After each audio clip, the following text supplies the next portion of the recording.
हरे कृष्णा। सभी का बहुत बहुत स्वागत है। हमारा नया पाठ्यक्रम जो 49th बैच है, ये 49th बैच। तो उसमें आप सभी का बहुत बहुत स्वागत है।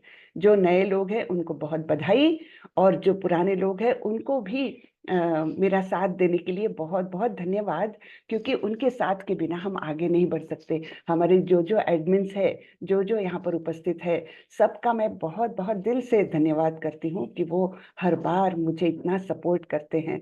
और उनकी सहायता के बिना तो ये पाठ्यक्रम मैं ले ही नहीं पाऊंगी, इतना उनकी सहायता रहती है। तो बहुत बहुत धन्यवाद। और इसी के साथ हम चलिए मंगलाचरण करते हैं और तुरंत ही अपने पीपीटी को चालू करेंगे और देखेंगे क्या है इस भगवत गीता में। ठीक है। हरे कृष्णा। ओम नमो भगवते वासुदेवाय। ओम नमो भगवते वासुदेवाय। ओम नमो भगवते वासुदेवाय। ओम अज्ञानतिमिरान्धस्य ज्ञानाञ्जनशलाकया चक्षुरुन्मिलितं येन तस्मै श्रीगुरवे नमः। श्रीचैतन्यमनोभीष्टं स्थापितं येन भूतले स्वयं रूपः कदा मह्यं ददाति स्वपदान्तिकम्।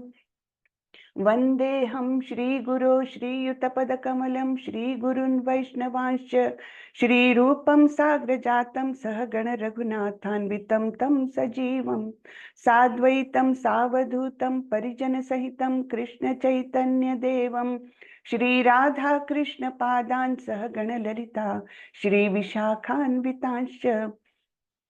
हे कृष्ण करुणा सिंधु दीनबंधु जगतपते गोपेश गोपिका कांत श्री राधा कांत नमोस्तुते। तप्त कांचन गौरांगी राधे वृंदावनेश्वरी वृषभानुसुते देवी प्रणमामि हरिप्रिये। नमो विष्णुपदाय कृष्णपृष्ठाय भूतले श्रीमते भक्ति वेदांत स्वामी इति नामिने। नमस्ते सारस्वती देवे गौरवाणी प्रचारिणे निर्विशेषाय शून्यवादी पाश्चात्य देशतारिणे।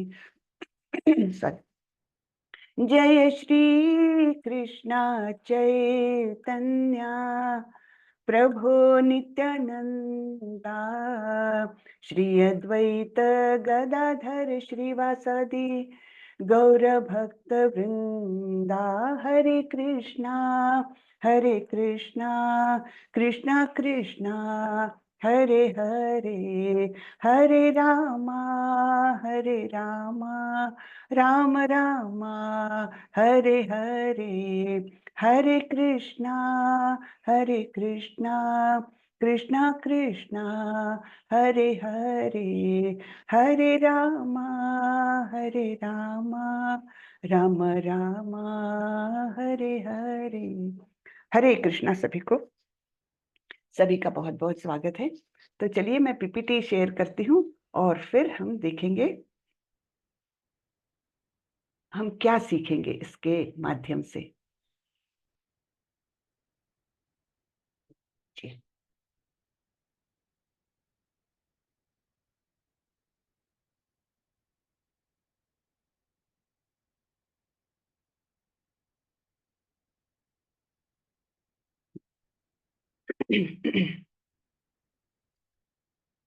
ओके।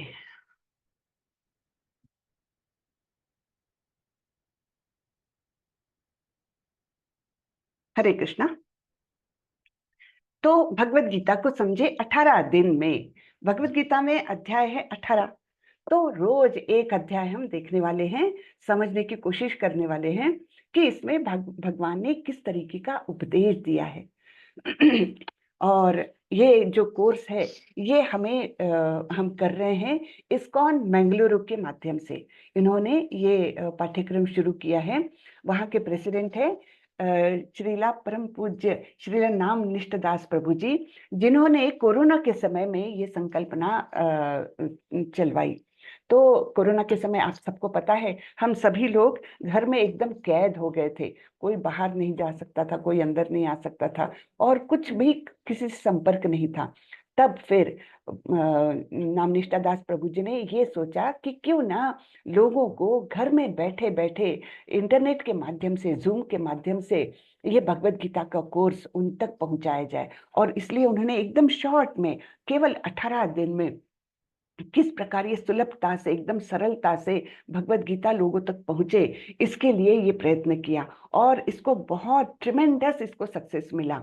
आज तक करीबन 9 लाख लोग इस कोर्स के माध्यम से इस्कॉन मंगलुरु से और इनडायरेक्टली कृष्ण से जुड़ चुके हैं। 9 लाख लोग, बहुत बड़ी बात है ये, कि क्योंकि ये अध्यात्म ऐसा है, भक्ति ऐसा है कि ये कोई आसानी से मिलती नहीं है। इसके लिए कृष्ण और गुरु दोनों की कृपा जब होती है, तब कहीं जाकर किसी के मन में इस मार्ग पर जाने की इच्छा भर होती है, केवल इच्छा होती है। ठीक है, तो ये हम पर, आप पर, सब लोगों पर बड़ी भारी कृपा है कृष्ण की और हमारे गुरुओं की, कि ये हम तक पहुंच गई है भगवत गीता।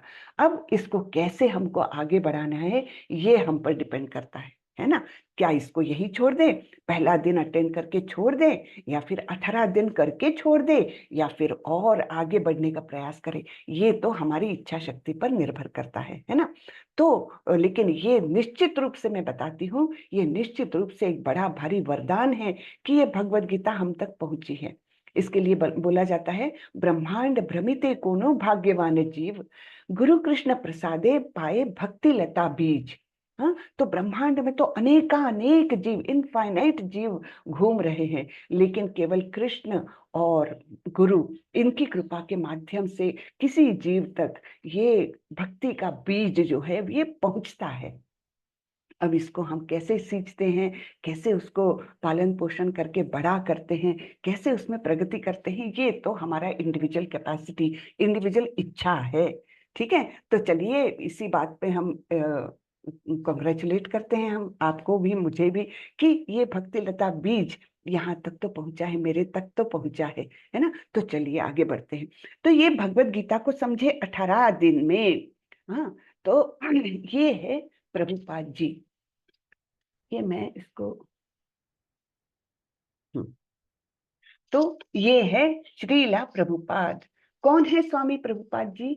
ये हैं भक्ति वेदांत स्वामी प्रभुपाद जो है, ये फाउंडर आचार्य है इस्कॉन के। इस्कॉन का फुल फॉर्म है I for International Society for Krishna consciousness. हाँ, तो इसको हिंदी में कहते हैं अंतरराष्ट्रीय कृष्ण भावना भावित कृष्णामृत संगठन। तो इनकी शिक्षाओं पर आधारित ये सभी कुछ, पूरा पाठ्यक्रम, इस्कॉन में जो कुछ भी होता है ये इन्हीं की शिक्षाओं पर आधारित होता है। और इस्कॉन एक बहुत ही परंपरा से आया हुआ तत्व ज्ञान जो है, फिलॉसफी जो है, वो बताती है। इस्कॉन में ये ब्रह्म गौड़िया वैष्णव परंपरा चलती है। तो ये परंपरा के माध्यम से आया हुआ ज्ञान इस्कॉन में सिखाया जाता है, और ये बहुत ही शुद्ध ज्ञान है। कैसे शुद्ध है, क्यों शुद्ध है, ये भी हम आगे जाके देखने वाले हैं। तो ठीक है, ये श्रीला प्रभुपाद है। श्रीला प्रभुपाद ने ही सब कुछ, ये जो भी ज्ञान दिया है वो इन्हीं ने दिया हुआ है। इसलिए सबसे पहले उनको प्रणाम करते हुए, उनका आशीर्वाद लेते हुए हम आगे बढ़ते हैं। तो श्रीला प्रभुपाद के बारे में थोड़ा सा हम जानकारी लेते हैं। श्रीला प्रभुपाद का जन्म कलकत्ता में हुआ था, डे फैमिली में। उनका सरनेम था डे। हाँ, तो यहाँ पर हम देखते हैं उनके पिताजी स्वयं भी बहुत भक्ति में आगे बढ़े हुए थे। घर में संतों का आना जाना चलता रहता था, और इस प्रकार बचपन से ही श्रीला प्रभुपाद इनको भक्ति का एक बीज मिला। और देखिए छुटपन से ही उन्होंने कैसे जगन्नाथपुरी के तर्ज पर ही एक छोटी सी रथ यात्रा निकाली, उसके लिए अपने साथियों को बुलाया, अपने सारे घर के परिवार के सारे लोग उपस्थित थे, और इस प्रकार ये छोटी सी रथ यात्रा निकाली, जिसमें देखिए कोई बच्चा मृदंग बजा रहा है, कोई करताल बजा रहा है ना, और घर की माताएं कुछ प्रसाद बना के लाई है, और इस प्रकार सभी कुछ आनंदित होकर इस छोटे से समारोह में सम्मिलित हो रहे हैं। ये क्या होता है, ये बच्चों पर एक संस्कार दिया जाता है है ना। तो ये हमारे अभय चरण डे इनका नाम था। तो ये छुटपन से ही भक्ति में कैसे तो जुड़ गए और उनको प्रोत्साहित किया उनके पिता ने। थोड़े से बड़े हो गए तो उनको एक राधा कृष्ण की मूर्ति भी ला के दी कि तुम इसकी पूजा करो। तो वो पूजा भी करने लग गए। जो भी उनसे बनता था, चलो फूल ही चढ़ा दिया भगवान को, तुलसी पत्ता ही चढ़ा दिया, जल चढ़ा दिया। इस प्रकार से छोटी छोटी छोटी क्रियाओं के माध्यम से उनकी भक्ति में वो बढ़ते गई। आगे जाकर क्या हुआ, एक बार उनके मित्र एक प्रसिद्ध स्वामी वहां पर आए थे कलकत्ता में, तो उनसे मिलाने के लिए अभय चरण को लेकर गए। और ये कौन थे? ये थे श्रीला भक्ति सिद्धांत स्वामी सरस्वती। ये महान भक्त थे और इन्होंने बहुत सारे गौड़िया मठों की स्थापना की थी ऑल ओवर इंडिया। तो इनसे मिलाने के लिए लेकर गए। और जैसे ही ये उनसे मिलने के लिए गए ना, तो सिद्धांत सरस्वती ठाकुर जो थे महान दूरदृष्टि वाले स्वामी रहे थे, तो उन्होंने तुरंत ही पहचान लिया कि ये युवक जो है ये कोई सामान्य युवक नहीं है। तो उन्होंने उनको पहले ही इच्छा जाहिर की कि क्यों ना तुम विदेशों में जाकर अंग्रेजी के माध्यम से लोगों में कृष्ण भावनामृत का प्रसार करो। अब तब थे ये यंग, और उस समय चल रहा था अपना फ्रीडम फाइटिंग का जो ये है ना, स्वतंत्रता संग्राम चल रहा था। और ये थोड़े से गांधी जी के विचारों से बहुत प्रभावित थे उस समय। तो ये बोले कि नहीं नहीं, जब तक स्वतंत्रता नहीं मिलती तब ये सब करने से क्या लाभ है। जब हमारा देश स्वतंत्र हो जाएगा तब कहीं जाकर ये सब भक्ति वगैरह करना या कृष्ण भावनामृत में जीवन समर्पित करना ये पॉसिबल है, या तब ये योग्य होगा। इस प्रकार से इस युवा अभय चरण ने भक्ति सिद्धांत सरस्वती ठाकुर के सामने कुछ आर्ग्यूमेंट्स रखे, लेकिन उन्होंने उतना सुंदर तरीके से उनको समझाया कि देखो, ये जो कृष्ण भावना भावित संगठन है, ये संगठन नहीं उस समय था, लेकिन ये कृष्ण जो कृष्ण भावनामृत है, ये कोई देश की सीमा, कोई जाति की सीमा, कोई किसी की सीमा के बंधन के परे हैं, है ना। हर मनुष्य के लिए ये आवश्यक है। हर मनुष्य के रादर हर जीव के अंदर कृष्ण के प्रति बहुत सारा प्रेम छुपा हुआ है, लेकिन वो सुप्त प्रमाण में है, सुप्त स्वरूप में है। क्यों सुप्त है? क्योंकि हमारे कितने अनेकों लाखों करोड़ों जन्म हो चुके हैं, और हर जन्म में हमने उस पर इतना मैल जमा किया है। काम क्रोध लोभ मोह मद मत्सर, ये सारे बुराइयों का मैल उस पर जमा हुआ है। तो वो हमारा कृष्ण के प्रति जो प्रेम है, जो छुपा हुआ है, वो प्रकट नहीं हो पा रहा। लेकिन जैसे ही किसी को कृष्ण के बारे में जानकारी दो, तो वो जो सुप्त प्रेम है वो बाहर निकल के आ जाता है। तो इस प्रकार उन्होंने समझाया भयचरण को कि ये कृष्ण भावनामृत जो है वो कोई सीमा के बंधन में नहीं है, ये हर जीव के लिए है। इस प्रकार समझाया। और फिर हम देखते हैं यहाँ पर प्रभुपाद जी ने कैसे स्वतंत्रता संग्राम में वो एक्टिव थे। तो उन्होंने कुछ भाषण वगैरह भी दिए, बहुत कुछ काम भी किया, लेकिन उनके दिमाग में वो रहा कि मुझे मेरे गुरु ने आदेश दिया है कि तुमको कृष्ण भावनामृत का प्रसार करना है। ठीक है। तो फिर बहुत समय बीता, करीबन 44 साल बीत गए इस बात को, और उसके बाद कहीं जो सुप्त इच्छा थी उस डायरेक्शन में काम करते रहे प्रभुपाद जी, उस डायरेक्शन में उनका प्रोग्रेस होता रहा, लेकिन पूरी तरह से प्रकट नहीं हुआ। तब कहीं अल्टीमेटली जाकर 1965 में, जब वे कितने साल के थे, 69 ईयर्स के थे, 70 को जस्ट थोड़ा ही समय बाकी था, ऐसी वृद्धावस्था में वे बड़ी ही मुश्किल में किसी से इस जलदूत करके जो एक कार्गो शिप था उसका फ्री टिकट किसी से मतलब ये करके प्राप्त करके, और फिर ये जलदूत से अमेरिका पहुंचे। ना किसी से पहचान, ना किसी में कोई पैसे, कुछ भी नहीं, बस हाथ में एक बैग था जिसमें उन्होंने ही लिखा हुआ भागवतम के पहले स्कंद के कुछ कॉपीज थे। ठीक है। तो इस प्रकार थोड़ा इतना सा सामान लेकर ये पहुंचे वहां पर, और शुरू में तो बहुत ही कठिन अवस्था में उन्होंने दिन बिताए। एक पार्क में जाकर ये हरि नाम संकीर्तन करते रहते थे, अकेले बैठकर, केवल हरि की शरण में। लेकिन मन में विश्वास क्या? रक्षस्यातिथि विश्वासो, भगवान पर पूर्णतया विश्वास कि तुम जो करोगे वो योग्य ही होगा। मैं पूरी तरह से तुम्हारी शरण में हूँ, तुम्हें जो करना है करो, मैं तो केवल मेरे गुरु के आदेश पर यहाँ आया हूँ, आगे का मार्ग कृष्ण आपको ही मुझे दिखाना है। इस विश्वास के साथ उस बाग में बैठकर, इस पार्क में बैठकर वो हरे कृष्ण कृष्ण कृष्ण हरे हरे, हरे राम राम राम हरे हरे, ऐसा कीर्तन करते थे। अब वहां पर उसी पार्क में उस समय हिप्पीज बहुत थे, हिप्पीज का बहुत चलन हुआ था अमेरिका में। तो बहुत सारे हिप्पी जो यंग लड़के लड़कियां थी वहां पर नशा करते हुए बैठते थे। अब हुआ क्या कि जैसे ये एक दिन गए, 2 दिन गए, 3 दिन, 4-5 दिन तक वो हिप्पी बच्चे सब इनका सुनते थे। उनको आश्चर्य होता था कि ये क्या इतना वृद्ध इंसान यहाँ आकर बस एक कुछ तो भी बोल रहा है और बड़े ही अपने आनंद में है, तो क्या है ये। तो कुछ दिनों बाद, 4-5 दिनों के बाद, 1-2 लड़के वहां आकर बैठने लग गए, उनको आने लग गया। फिर और बच्चे बैठे, और ऐसे करते करते धीरे धीरे भीड़ बढ़ने लगी। वो भी इस हरिनाम संकीर्तन में शामिल हो गए, क्योंकि ये हरिनाम संकीर्तन इतना मैजिकल मंत्र है कि आप उसको ध्यान से सुनिए, कहीं ना कहीं आपके अंदर कुछ जागृत हो जाता है। इसका अनुभव हर एक को आता है, इसमें कोई शंका नहीं।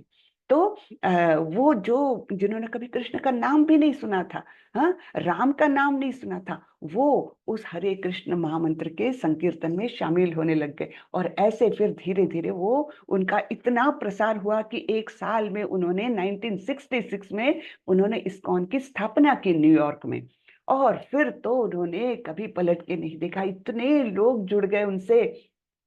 बड़ी बड़ी रथ यात्राएं, पहली रथ यात्रा सैन फ्रांसिस्को में निकाली उन्होंने, और इतने लोग जुड़ते गए, और full time devotees 10,000 full time devotees, हाँ, ऐसे हुए। और 108 मंदिर, भव्य मंदिर उन्होंने अलग अलग देशों में निर्माण किए।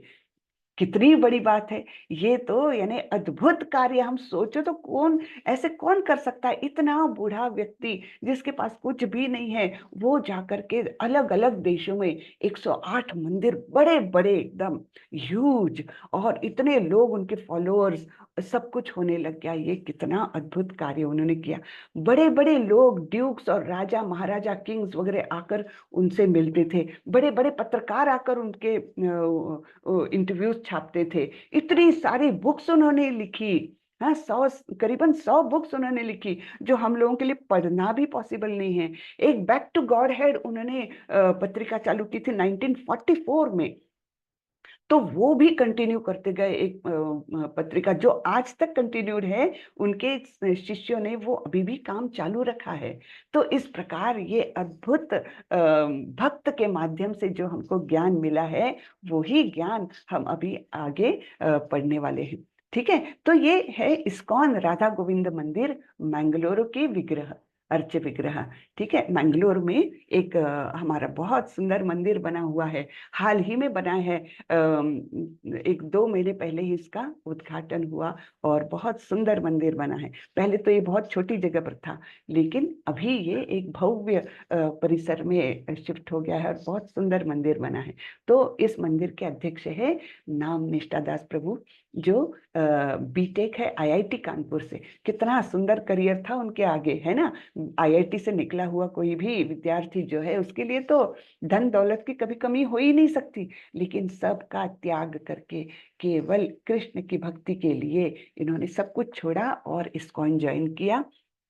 उसके बाद ये छोटा सा मंदिर था मैंगलोर में, उसके वे प्रेसिडेंट बने, उसको अभी भव्य मंदिर में कन्वर्ट किया, केवल ये ऑनलाइन कोर्सेज के माध्यम से। इतने लोग जुड़ गए, इतने लोगों के अंदर भक्ति, उन्होंने मतलब भक्ति का दीपक जलाया कि ये मंदिर आसानी से तैयार हो गया। इतना बड़ा मंदिर, सुंदर सा। ठीक है। अभी भी उसका कंस्ट्रक्शन चालू है। अभी वहां पर एक भगवत गीता का रेसिडेंशियल कोर्स करने के लिए, यानी कॉलेज, भगवत गीता के लिए कॉलेज एक चालू करने का इरादा है हमारे प्रभु जी का, नाम निष्ठादास प्रभु जी का, और उसका कंस्ट्रक्शन चालू है। ठीक है, हरे कृष्णा। तो चलिए हम भगवत गीता के बारे में देखते हैं। भगवत गीता एक महाकाव्य ग्रंथ है जिसमें हमारी सभी समस्याओं के उत्तर है। ठीक है, हमारे जीवन में समस्याओं का तो अंत नहीं रहता है ना। आज ये समस्या ये सॉल्व की तो कल दूसरी समस्या है। हमारी इच्छाओं का अंत नहीं रहता, हमारी समस्याओं का भी अंत नहीं रहता। लेकिन ये भगवत गीता एक ऐसा ग्रंथ है जिसमें सभी समस्याओं के उत्तर है। ऐसी एक भी समस्या नहीं होगी जिसका उत्तर हम डायरेक्टली इनडायरेक्टली भगवत गीता में प्राप्त नहीं कर सकते। हाँ, उसके लिए हमको भगवत गीता का अच्छे से डीप अध्ययन करना पड़ेगा और हमारे गुरु की शरण में जाना पड़ेगा। कोई समस्या आई तो गुरु के पास जाना, ये ही एक हमारे लिए एक मार्ग यहाँ पर दिखाया है, और इस मार्ग पर ही अर्जुन गए थे, ये भी हम देखेंगे। तो यह महात्मा गांधी द्वारा एक आध्यात्मिक शब्दकोश माना जाता था, और यह पूरे विश्व के कई लोगों के लिए प्रेरणा की पुस्तक है। इंस्पिरेशनल बुक ये इसको माना जाता है, इसके द्वारा बहुत लोगों को प्रेरणा मिलती है। तो महात्मा गांधी बोलते थे, जो लोग गीता का ध्यान करते हैं वे हर दिन ताजा आनंद और नए अर्थ प्राप्त करेंगे। तो ये कभी बासी नहीं होती, ये भगवत गीता कभी उसका ज्ञान बासी नहीं हो जाता कि अब ये रिडंडेंट हो गया, अब तो हम कितना 2024 में है, अभी इसका ज्ञान का क्या, 5000 साल पुराना ज्ञान है, ये अभी काम का नहीं। ऐसा कभी भी नहीं हो सकता। जब तक सृष्टि है तब तक भगवत गीता का ज्ञान हमारे लिए आवश्यक ही रहेगा, और वो ही हमारा मार्गदर्शन भी करेगा। ठीक है ना। तो ये नया अर्थ हमको प्राप्त होता है, जितनी बार पढ़ो तो ऐसा लगता है हमने कुछ नया सीखा। और ये कौन है? ये है अल्बर्ट आइंस्टाइन। ये बोलते हैं, जब मैं भगवत गीता पढ़ता हूँ और महसूस करता हूँ कि भगवान ने इस ब्रह्मांड को कैसे बनाया है जो इतना शानदार है। तो हम तो हमारे साइंटिस्ट को सोच करके, अरे न्यूटन ने लॉ ऑफ ग्रेविटेशन ढूंढ निकाला, है ना, कितने वाह वाही करते हैं हम लोग, उनको ये पुरस्कार वो पुरस्कार सब मिलता है कि इन्होंने ग्रेविटेशनल फोर्स नाम का फोर्स उन्होंने ढूंढ निकाला कि ये है, इसके कारण वो एप्पल झाड़ से नीचे गिरता है, ऊपर नहीं जाता। हाँ, या कोई भी वस्तु हम गेंद ऊपर फेंकते हैं तो वो नीचे ही आती है। क्यों? तो ग्रेविटेशनल फोर्स है इसलिए। लेकिन कोई ये सोचता है कि ये ग्रेविटेशनल फोर्स बनाने वाला कौन है, और वो कितना शानदार है कि उसने इतना अद्भुत ये पूरी सृष्टि बनाई है कि सारे तारे ग्रह सब अपनी अपनी कक्षा में घूमते हैं, एक दूसरे से नहीं टकराते, है ना। तो ये बनाने वाला कितना शानदार होगा। तो हम तो ये तो लॉजिकली हम सोच ही सकते हैं, कोई भी चीज बनी है तो उसके पीछे बनाने वाला है ना। अगर चाय भी बनी है घर में तो उसको बनाने वाला कोई तो भी है ना। तो वैसे ही इतना प्रचंड ये ब्रह्मांड बना हुआ है, सब कुछ सुचारू रूप से चलता है, तो उसको बनाने वाला भी कोई है, और वही है परमेश्वर, वही है भगवान, है ना। तो गीता एक विशाल ग्रंथ है। गीता के एक व्यवस्थित अध्ययन में लगभग 1 वर्ष लगेगा। 18 दिनों में हम ऐसा नहीं कर सकते, इसलिए हम कृष्ण और अर्जुन के बीच विचारों के प्रवाह पर ध्यान केंद्रित करते हैं। तो इस कोर्स का उद्देश्य क्या है? गीता के गहन अध्ययन के लिए आपको तैयार करना। ठीक है। तो इस कोर्स का उद्देश्य इतना ही है कि आपको इसमें इंटरेस्ट आ जाए, आगे क्या सीख सकते हैं हम, है ना। इसके माध्यम से मुझे मेरे जीवन की सारी समस्याओं का हल कैसे मिल सकता है ना। ये सब जानने के लिए भगवान ने किस तरीके का उपदेश दिया है अर्जुन को, ये सब गहनता से जानने के लिए आपको तैयार करने का ये बेस मात्र है। ठीक है। तो चलिए आगे बढ़ते हैं। भगवत गीता, अर्जुन की माया को कृष्ण की व्यवस्था समझना होगा। आप सभी को थोड़ा सा इतना तो मालूम होगा कि भगवत गीता भगवान ने क्यों बताई अर्जुन को। क्योंकि पहले ही अध्याय में युद्ध शुरू होने ही वाला था, तब अर्जुन के मन में बहुत सारी शंकाएं, बहुत सारी मतलब ऐसी भावनाएं उमड़ के आ गई कि उन्होंने बोल दिया था कि कृष्ण, मैं तो युद्ध नहीं करूंगा, ऐसे बोल दिया था। तो ये अर्जुन ऐसे भ्रमित कैसे हो गए? अर्जुन तो महान भक्त थे भगवान के, और वो हमेशा से पार्षद रहे हैं भगवान के। तो उसके पहले भी उन्होंने कौरवों के साथ युद्ध किया था। फिर इसी युद्ध में ऐसा क्या हो गया कि अर्जुन एकदम ऐसे भ्रमित से हो गए?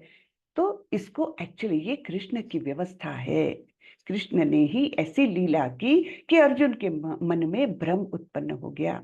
यदि अर्जुन भ्रमित नहीं होता तो कृष्ण को भगवत गीता बोलने के लिए कोई आवश्यकता ही नहीं होती, है ना। तो ये भगवत गीता बोलने के लिए भगवान को बतानी थी, क्योंकि उसके बाद थोड़े ही समय बाद कलयुग शुरू होने वाला था। और कलयुग के हम जो जीव है वो कैसे हैं पता है? हम अल्पायु है, अल्पमति है, मंद गति है, और झगड़ा करने में एक्सपर्ट है ना। इस प्रकार से हमारा वर्णन भागवतम में आता है कलयुगी मनुष्यों का। प्रायेण अल्पायुष्या सभ्या, असभ्य है हम लोग, है ना। कलौ अस्मिन् युगे जनः मंद सुमंद मतयो मंद भाग्या, मंद भाग्य वाले भी है, और युपद्रुता, बहुत उपद्रव करने वाले हैं। ऐसा हमारा वर्णन भागवतम में आता है, हम सभी का वर्णन है ये, ठीक है ना।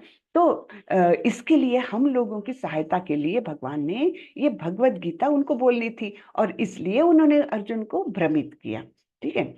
अर्जुन भगवत गीता के स्पष्ट पहले श्रोता है, फिर भी भगवत गीता सभी के हित के लिए है। ये हम सभी के लिए बोली गई है। तो गीता के रहस्यवाद की यात्रा शुरू करते हैं। आप सभी का स्वागत है, बहुत बहुत स्वागत है। तो ये हम ये भगवत गीता का महात्म्य है, ये महिमा वर्णित की है आदि शंकराचार्य द्वारा। हाँ, तो ये हम थोड़ा सा ब्रीफली देख लेते हैं, उसके बाद हमारा पहला अध्याय शुरू होगा।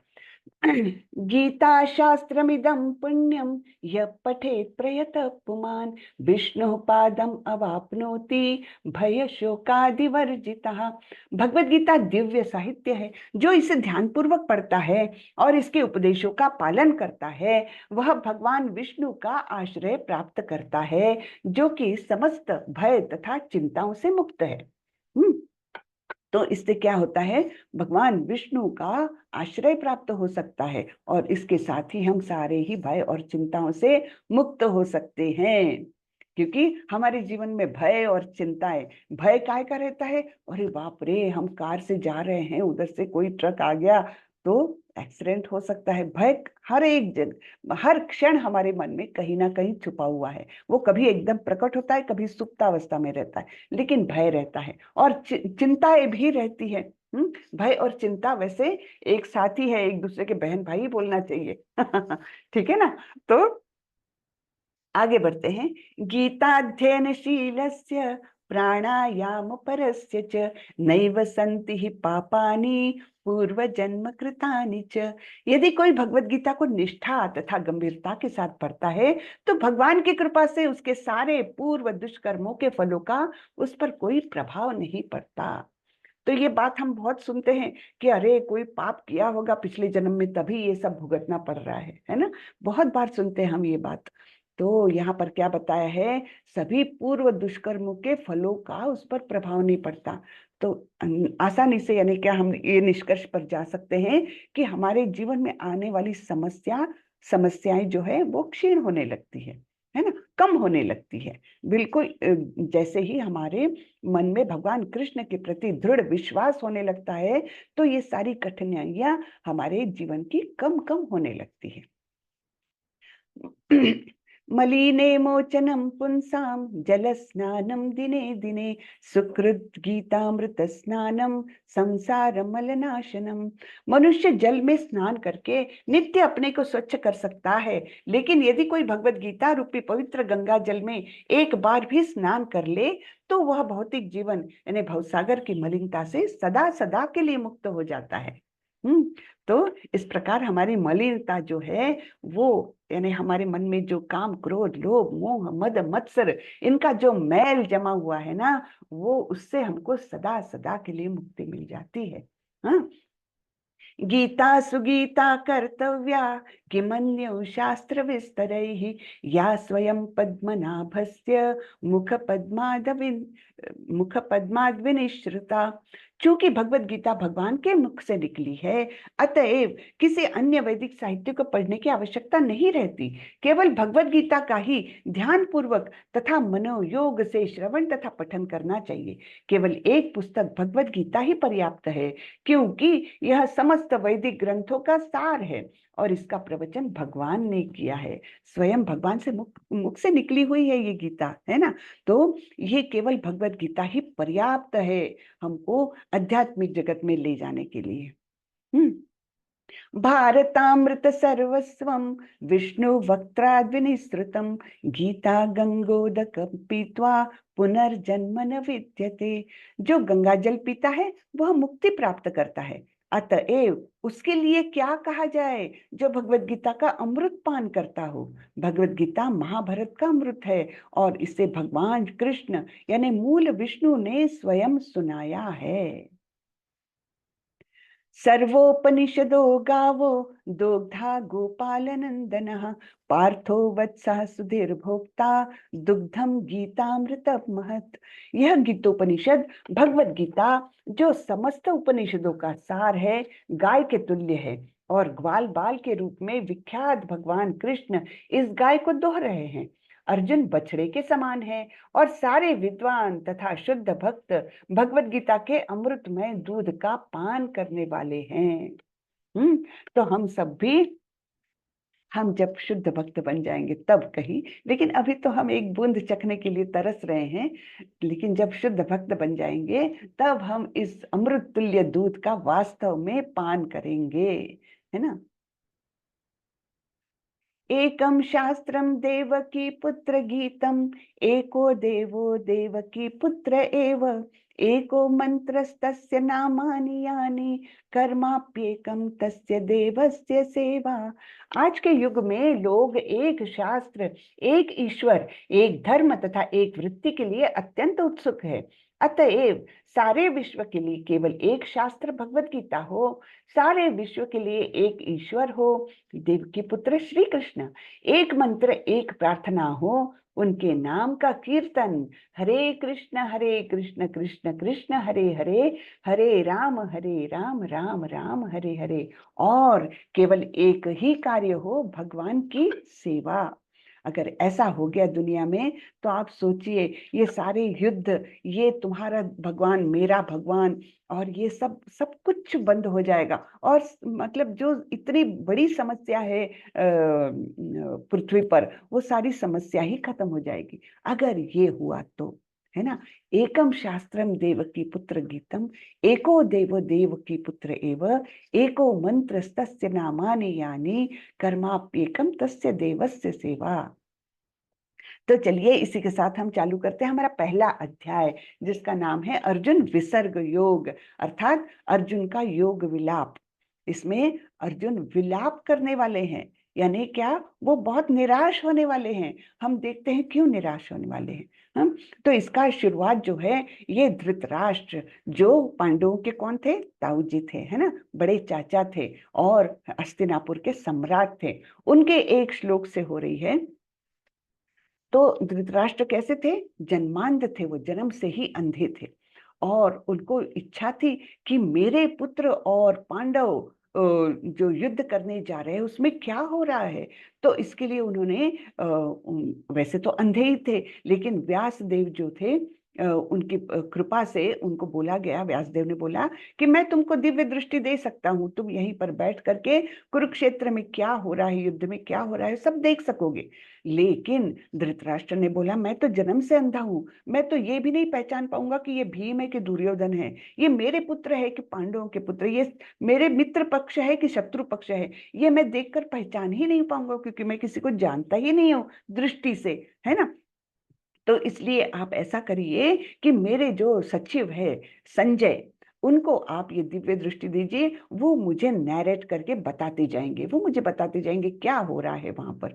तो इस प्रकार जो संजय नाम के उनके सचिव थे, जो स्वयं भी व्यासदेव के शिष्य थे, उनको फिर व्यासदेव ने दिव्य दृष्टि दी, जिससे कि वे हस्तिनापुर के महल में बैठकर कुरुक्षेत्र के युद्ध मैदान में क्या हो रहा है, कौन किससे लड़ाई कर रहा है, कौन किससे क्या बातें हो रही है, ये सब कुछ ये देख सके। और उस प्रकार फिर वे धृतराष्ट्र महाराज को बताते गए। ठीक है, तो धृतराष्ट्र शुरुआत कर रहे हैं इस भगवत गीता की। ठीक है, क्या बोलते हैं? धृतराष्ट्र उवाच धर्म क्षेत्रे कुरुक्षेत्रे समवेतायुयुत्सवः मामकः पांडवाश्चैव किम अकुर्वत संजय। धृतराष्ट्र ने कहा, हे संजय, धर्म भूमि कुरुक्षेत्र में युद्ध की इच्छा से एकत्र हुए मेरे तथा पांडु के पुत्रों ने क्या किया? क्या कर रहे हैं मेरे तथा पांडवों के पुत्र? उन्होंने अपने ही परिवार में देखो एक दीवार जैसी डाल दी, है ना, और उसी के कारण ये युद्ध हुआ। इनकी असीम महत्वाकांक्षा कि मैं ही हस्तिनापुर का राजा कहलवाऊं, मेरे पुत्र ही आगे इस गद्दी का उपभोग करे। इस एक महत्वाकांक्षा ने देखिए इतने लाखों लोगों की हत्या हो गई, है ना, वहां पर इतने लोगों की मृत्यु हो गई। तो ये बोल रहे हैं कि मेरे तथा पांडु के पुत्रों ने क्या किया। हरे कृष्णा, कृपया म्यूट रखें।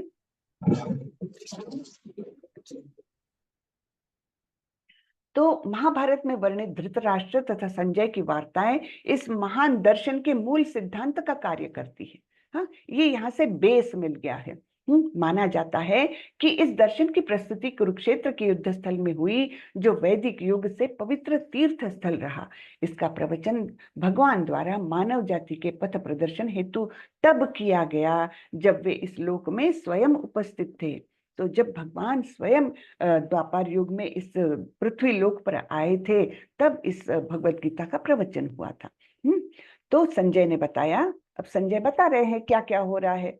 तो संजय ने कहा, हे राजन, पांडुपुत्रों द्वारा सेना की व्यूह रचना देखकर राजा दुर्योधन अपने गुरु के पास गया और उसने ये शब्द कहे। अब यहाँ पर क्या बोल रहे हैं? राजा दुर्योधन। क्या संजय को पता नहीं था कि अभी तो दुर्योधन राजा है ही नहीं? ये तो पता था, लेकिन अपने महाराज को यानी धृतराष्ट्र को थोड़ी सी प्रसन्नता देने के लिए उन्होंने इस शब्द का उपयोग किया है। तो ये राजा दुर्योधन गुरु के पास गए। एक्चुअली सब यानी पांडवों की व्यूह रचना देखकर दुर्योधन विचलित हो गए होंगे, और तब विचलित होने के कारण यद्यपि वे उनको यहाँ बुला सकते थे क्योंकि वे वहां पर सर्वश्रेष्ठ थे उस युद्ध भूमि में। दुर्योधन क्यों? क्योंकि वे युवराज थे। तो वैसे तो वो अपने द्रोणाचार्य को बुला सकते थे, लेकिन एंजाइटी के कारण वो खुद चलकर उनके पास गए और क्या बोले कि हे आचार्य, पांडुपुत्रों की विशाल सेना को देखे, जिसे आपके बुद्धिमान शिष्य द्रुपद के पुत्र ने इतने कौशल से व्यवस्थित किया है।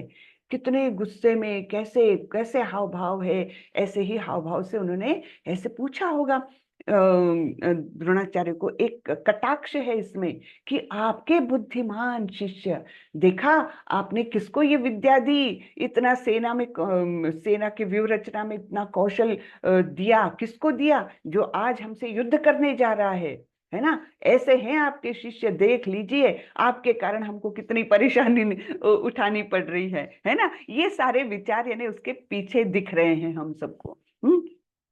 तो बोल रहे हैं कि आपके बुद्धिमान शिष्य द्रुपद के पुत्र ने इतने कौशल से व्यवस्थित किया। तो अब द्रुपद के पुत्र कौन थे? धृष्टद्युम्न। और शायद आप लोगों को पता न हो कि द्रुपद और द्रोणाचार्य एक समय में तो बहुत मित्र थे, लेकिन किसी कारणवश उनमें ऐसी शत्रुता निर्माण हो गई, इतनी शत्रुता निर्माण हो गई कि द्रुपद ने एक विशाल यज्ञ किया, और यज्ञ केवल इसके लिए किया कि मुझे ऐसा पुत्र प्राप्त हो जो द्रोणाचार्य को मतलब उनके मृत्यु का कारण बने। हाँ, इसलिए उन्होंने धृष्टद्युम्न को मतलब उस यज्ञ से मांगा। और उसी धृष्टद्युम्न को इन्होंने ही ट्रेन किया। अब देखिए ये हृदय की विशालता देखिए। आज कोई हम कैसे कर सकते हैं कि हाँ ये आदमी जो पैदा हुआ है वो मेरे को मारने के लिए पैदा हुआ है, लेकिन मुझे कैसे मारना है ये मैं ही उनको बताऊं। ये कभी हो सकता है? बिल्कुल नहीं हो सकता। लेकिन उस समय देखिए द्रोणाचार्य की भी हृदय की विशालता कि उन्होंने उस द्रुपद के पुत्र को खुद ही ट्रेनिंग दिया युद्ध का। और आज वही धृष्टद्युम्न उनके सामने सेना की विशाल व्यूह रचना करके सामने खड़ा है। तो इसी के बारे में दुर्योधन बोल रहे हैं। हाँ, तो और उनके हाव भाव देखिए कितने गुस्से में और इस प्रकार से एंजाइटी में है वे। हाँ, कि कैसे क्या होगा कि इतनी सुंदर व्यूह रचना की आपके शिष्य ने। हाँ, तब कुरुवंश के वयोवृद्ध परम प्रतापी एवं वृद्ध पितामह ने सिंह गर्जना की सी ध्वनि करने वाले अपने शंख को उच्च स्वर में बचाया, जिससे दुर्योधन को हर्ष हुआ। हाँ, तो ये सब बातचीत चल रही है द्रोणाचार्य और दुर्योधन की। तभी हमारे भीष्म पितामह, जो कौरव के भी और पांडवों के भी पितामह थे, है ना, वयोवृद्ध हो चुके थे लेकिन परम तेजस्वी थे, परम वीर योद्धा थे। तो ऐसे ये परम प्रतापी भीष्म पितामह ने अपना शंख बजाया, जिसका आवाज ऐसा था कि उसको सुनकर दुर्योधन को जरा हर्ष हुआ। आनंद हुआ कि चलो मेरे पास तो भीष्म पितामह जैसे योद्धा भी है, तो हमारा विजय होगा, ऐसा विचार दुर्योधन के मन में आया। ततः श्वेतैर्हरै युक्ते महती स्यन्दने स्थितौ माधवः पांडवश्चैव दिव्यौ शंखौ प्रदध्नतु। दूसरी ओर से श्वेत घोड़ों द्वारा खींचे जाने वाले विशाल रथ पर आसीन कृष्ण तथा अर्जुन ने अपने अपने दिव्य शंख बजाए। तो यहाँ पर तो सिंह गर्जना की उपमा दी है, पितामह के शंख को किसकी उपमा दी है? सिंह गर्जना की। लेकिन यहाँ पर क्या उपमा दी है? दिव्य शंख बजाए, है ना। तो सिंह गर्जना से तो बहुत कई श्रेष्ठ हो गया, ये दिव्य ऐसा ध्वनि उसमें से निर्माण हुआ। ऐसे शंख कृष्ण और अर्जुन ने बजाए, फिर सारे ही पांडवों ने बजाए, और वो सारे दिव्य ध्वनि को सुनकर कौरवों के हृदय कांप गए।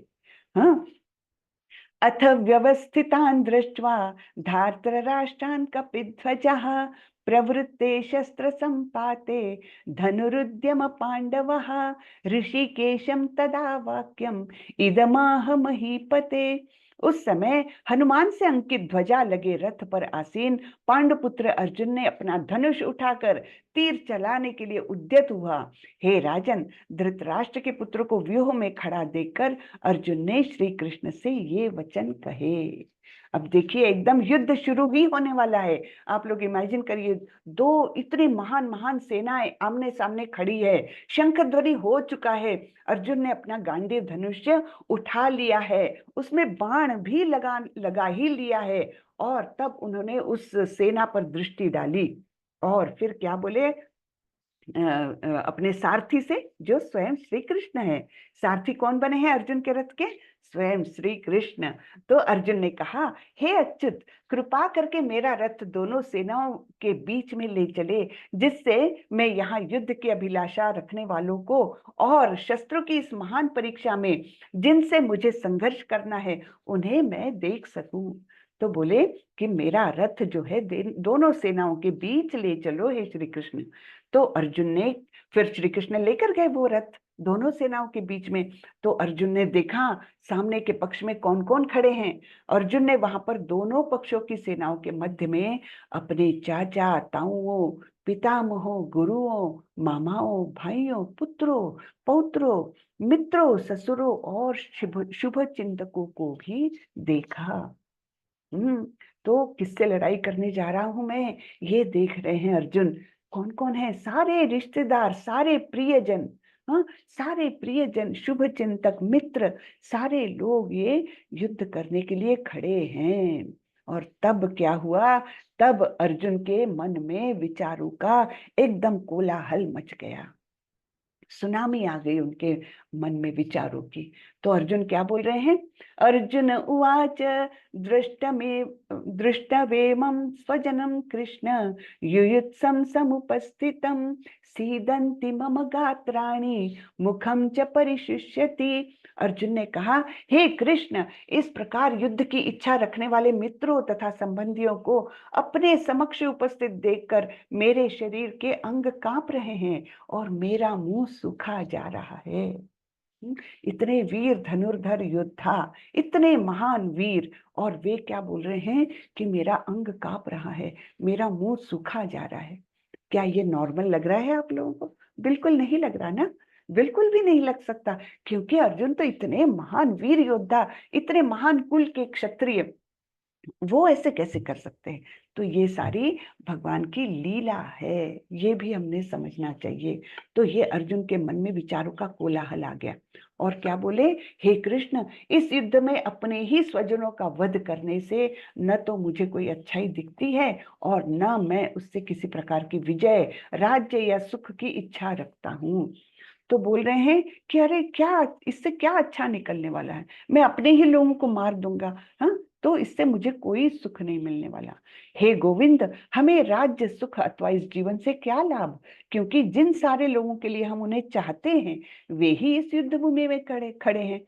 हे मधुसूदन, जब गुरुजन, पितृगण, पुत्रगण, पितामह, मामा, ससुर, पौत्रगण, साले तथा अन्य सारे संबंधी अपना धन एवं प्राण देने के लिए तत्पर है और मेरे समक्ष खड़े हैं, तो फिर मैं इन सबको क्यों मारना चाहूंगा, भले ही वे मुझे क्यों न मार डाले।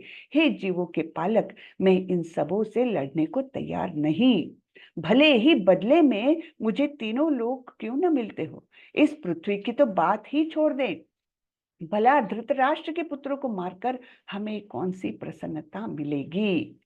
तो इस प्रकार से बहुत सारे विचार आ रहे हैं। पहले तो उन्होंने देखा इन सबको मार दूंगा मैं, सब लोग मर जाएंगे, है ना, तो उनके प्रति उनके मन में दया आई थी। हाँ, उसके बाद उनको लगा कि मुझे क्या सुख मिलेगा, मुझे तो पाप लगेगा और सुख कुछ नहीं मिलेगा, है ना। तो इस प्रकार के विचार उनके मन में चल रहे हैं।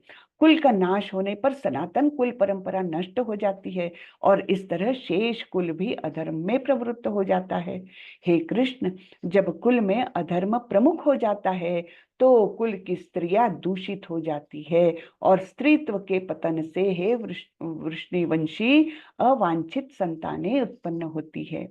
तो हम देखते हैं, आज भी हम देखते हैं, कोई भी युद्ध होता है तो क्या होता है, पुरुष लोग तो युद्ध भूमि पर मर जाते हैं, हाँ, वो मारे जाते हैं, और जो घर में बचते हैं स्त्रियां या बच्चे बचते हैं, वो क्या हो जाता है, फिर स्त्रियों का शोषण हो जाता है और इस प्रकार शोषण होने पर, स्त्रियों का पतन होने पर अवांछित संतानें पैदा होती है। इन अवांछित संतानों को कोई योग्य संस्कार नहीं मिलते, कोई योग्य लालन पालन नहीं हो पाता उनका, और फिर होता क्या है, इस प्रकार से समाज पूरा ही दूषित होता है ना। ये तो हम आज भी देखते हैं। तो इस प्रकार ये भी अर्जुन को एक चिंता होगी। तो सबसे पहले तो उनके मन में करुणा जागी थी, है ना, बहुत दया आई उनको। फिर उनको लगा मुझे इन सबको मार करके बहुत पाप मिलेगा। फिर तीसरा मन में विचार आया था कि इन सबको नष्ट करके, इनको मार करके मुझे कौन सा सुख मिलने वाला है, कोई सुख नहीं मिलेगा, है ना। और फिर अभी उनके मन में आ रहा है कि ये युद्ध हुआ, सब पुरुष मारे गए, तो क्या हो जाएगा, समाज का पतन हो जाएगा, क्योंकि स्त्रियां जो है वो दूषित होकर के अवांछित संतानें पैदा हो जाएगी। तो इस प्रकार कुल परंपराएं नष्ट हो जाएगी।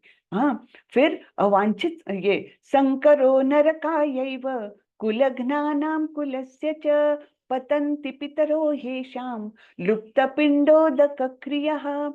अवांछित संतानों की वृद्धि से निश्चय ही परिवार के लिए तथा पारिवारिक परंपरा को विनष्ट करने वालों के लिए नारकीय जीवन उत्पन्न होता है। ऐसे पतित कुलों के पुरखे यानी पितर लोग भी गिर जाते हैं, क्योंकि उन्हें जल तथा पिंड दान देने की क्रियाएं समाप्त हो जाती है। तो इस प्रकार ये सारे उनके मन में विचार आए और फिर अंत में संजय बोल रहे हैं, एव मुक्त्वा अर्जुन संख्ये रथोपस्थ उपाविशत विसृज्य सशरम चापम शोक संविघ्न मानसः। संजय ने कहा, युद्ध भूमि में इस प्रकार कहकर अर्जुन ने अपना धनुष तथा बाण एक ओर रख दिया और शोक संतप्त चित्त से रथ के आसन पर बैठ गए। तो क्या हुआ है, अर्जुन के मन में इतनी सारी समस्याएं उद्भवित हुई और फिर उन्होंने सोचा कि अब मैं निर्णय लेने की क्षमता मुझ में नहीं है, मैं क्या करूं क्या न करूं, मैं बिल्कुल निर्णय नहीं ले सकता। और इस प्रकार उन्होंने शोक संतप्त होकर के अपना धनुष बाण रख दिया और रथ में बैठ गए और कृष्ण से बोले, हे कृष्ण, मैं युद्ध नहीं करूंगा। तो ये परिस्थिति हो गई है अर्जुन की। तो यहाँ पर हमारा पहला अध्याय खत्म होता है। भगवान ने इस पूरे अध्याय में एक शब्द भी नहीं बोला है। इसमें केवल शुरुआत धृतराष्ट्र ने की थी, फिर संजय ने कुछ श्लोक बोले थे और बाकी सारे श्लोक केवल अर्जुन बोल रहे हैं। केवल अर्जुन अपने मन के विचार प्रकट कर रहे हैं, कृष्ण ने एक शब्द भी नहीं बोला। तो यहाँ पर हम देखेंगे कि जब एक गुरु के सामने कोई शिष्य, या अभी तो शिष्य का रिश्ता भी नहीं है, अभी तो मैत्री का ही रिश्ता है दोनों के बीच में, लेकिन मित्र भी अपनी जब समस्याएं बता रहा है तो कृष्ण एकदम शांत है। तो इसी प्रकार से अगर कोई किसी के भी पास समस्या लेकर जाता है, समझो आपके पास कोई समस्या लेकर आया, तो ऐसा नहीं करना चाहिए कि अरे अरे ऐसे कैसे सोच रहे हो तुम, हट ये तुम गलत सोच रहे हो, तुम मेरी बात सुनो, है ना। हमारी क्या रिएक्शन रहती है, अरे तुम मूर्खता जैसी बात कर रहे हो, नहीं नहीं मेरी बात सुनो, मैं तुमको बता रहा हूँ, ये हमारी एक रिएक्शन रहती। लेकिन यहाँ पर हमने कृष्ण से जरूर ये सीखना चाहिए कि जब कोई अपनी समस्या बता रहा है तो हमने उसको पूरी तरह से शांति से सुन लेना चाहिए, समझ लेना चाहिए, उसके बाद ही अपना मुंह खोलना चाहिए। हाँ, भगवान ने हमें दो कान दिए हैं, एक मुंह दिया है, किसके लिए, कि हमने श्रवण ज्यादा करना चाहिए, बोलना कम चाहिए। तो इसके लिए तो यही हमको भगवान भी यहाँ पर बता रहे हैं कि अर्जुन तो इतना बोले जा रहा, इतने बोले जा रहा, लेकिन कृष्ण ने एक शब्द भी नहीं बोला है। तो यहाँ पर हमारा अध्याय खत्म होता है। किसी को कुछ प्रश्न हो तो पूछे, नहीं तो हम फिर से एक ब्रीफिंग 5 मिनट में लेने वाले हैं। हरे कृष्णा, किसी को कुछ प्रश्न हो तो पूछे। हरे कृष्णा, अगर किसी का कोई प्रश्न है तो कृपया करके हैंड रेज करें या अनम्यूट करें। हरे कृष्ण माता जी। हरे कृष्णा जी माता जी। माता जी, प्रश्न तो नहीं है, लेकिन मैं कहना चाहूंगी आपने बहुत सुंदर मतलब पढ़ाया और समझाया ना, बहुत अच्छे से समझ आया है, तो मैं आपसे ये कहना चाहूंगी। बहुत बहुत धन्यवाद माता जी, लेकिन ये सब कुछ है जो प्रभुपाद जी का ही है, मैं तो एक अंश मात्र जी यहाँ इतना सा तिनका आप लोगों के सामने पेश कर रही हूँ। ये तो सब प्रभुपाद जी ने हाँ। दिया है, इतना सारा। और माता जी, मैं बहुत खुश हूँ। आपको याद हो कि जब हम इस्कॉन मैंगलोर में थे तो मैं आपके साथ रूम में थी, और आज मुझे आपसे पढ़ने का सौभाग्य मिल रहा है, तो मैं तो बहुत ही खुश हूँ। जी जी रुचिका माता जी, मुझे बिल्कुल याद है। मैं एकदम से सिंह देख करके मुझे याद नहीं आया, लेकिन रुचिका माता जी मुझे बहुत हाँ याद है। आप मेरी हाँ। रूममेट थी, बहुत अच्छा लगा था, ये धन्यवाद। जी माता जी, आपको सुनकर बहुत अच्छा लगा। पहली बार मैंने आपको ऐसे सुना और इतना अच्छे से आपने मतलब किया है ना। मैंने पहले भी एक बार ऐसे पढ़ा है, उन्होंने भी बहुत अच्छा पढ़ाया, लेकिन आज आपका सुनकर बहुत अच्छा लगा। मतलब मुझे लगा कि आपको बताना चाहिए मुझे। धन्यवाद माता जी, बहुत बहुत धन्यवाद। हाँ, हरे हरे हरे कृष्ण हरे कृष्ण, कृष्ण माता जी। माता हरे जी। कृष्ण। जी राहुल प्रभु। हरे कृष्णा माता जी, आपको सुनने का सौभाग्य हमें फिर मिला है। हरे कृष्ण। हरे कृष्ण सुधीर प्रभु, हरे कृष्ण। जी राहुल प्रभु, कुछ बोलना चाह रहे हैं। हरे कृष्ण माता जी। हरे कृष्णा। माता जी, मैंने पहली बार ये क्लास ज्वाइन करी है। इस क्लास को सुनकर मुझे बहुत प्रसन्न हुआ। बहुत धन्यवाद प्रभु, तो लगे जुड़े रहिएगा, छोड़िएगा मत, और नहीं तो बहुत और लोग ऐसा माता जी करते हैं। जी और माता जी, मैं इस क्लास को अब पूरी कंप्लीट करना चाहता हूँ, और जी, आपके दर्शन पाकर तो मैं धन्य हो गया। बहुत बहुत धन्यवाद प्रभु, जुड़े रहिए कृष्ण की भक्ति में। मतलब हमेशा जीवन में अच्छाई ही आती रहेगी, इतना निश्चित। मन को बहुत आनंद मिलता है इस राह पर जाकर के, निश्चित रूप से। तो इसलिए आज इसको छोड़िए मत। आज जी जी, आपके द्वारा ये पढ़ी गई मुझे बहुत पसंद आया, मुझे बहुत अच्छा लगा ये पर, और बहुत अच्छे से समझ में आया आज सब कुछ। जी जी, बहुत धन्यवाद प्रभु, बहुत धन्यवाद। तो आप लोगों को एक क्विज भी मिलता रहेगा रोज, शायद 1-2 दिन लगेंगे अभी स्टार्ट होने को। तो जी हर अध्याय पर एक क्विज मिलेगा, आप लोग उसको सॉल्व करिए। बहुत सुंदर क्विज रहता है।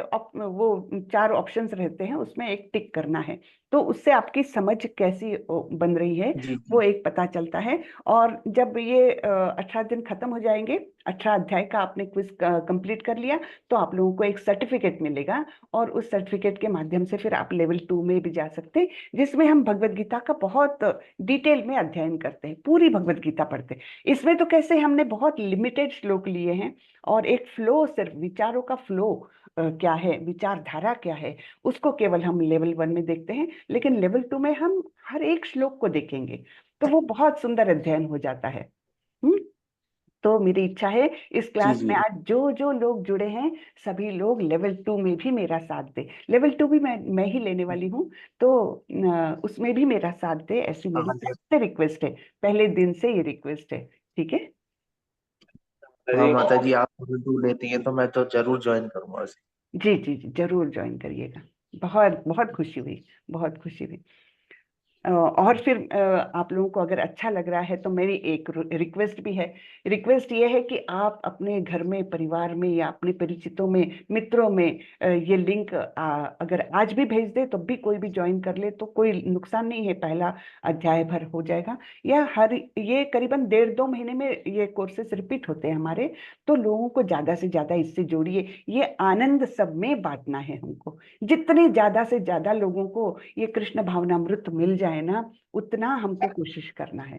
तो इसमें, इस प्रयास में आप लोग भी मेरा अगर साथ देंगे, तो हम कुछ अच्छा कर पाएंगे। ठीक है।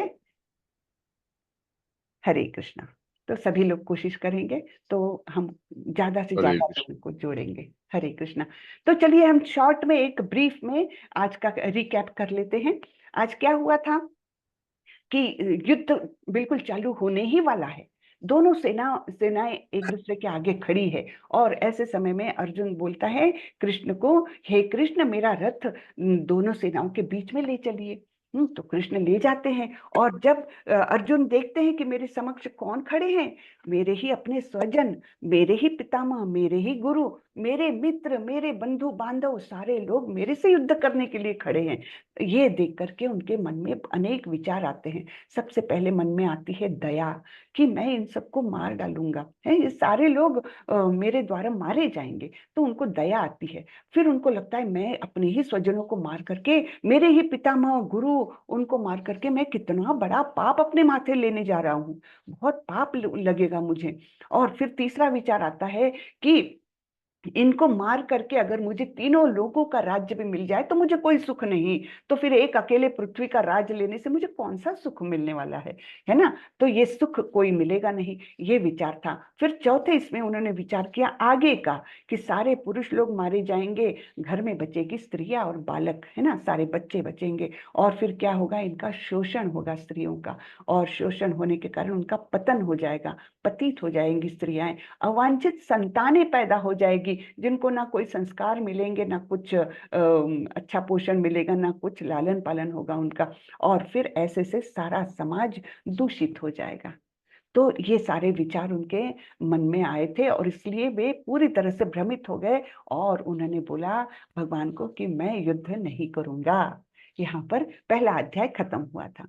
ठीक है। तो कल मिलेंगे हम लेवल अपना सॉरी अध्याय 2 के लिए, जिसमें कृष्ण अपना उपदेश चालू करते हैं। ठीक है। तो आज यहीं पर खत्म करते हैं। हरे कृष्णा।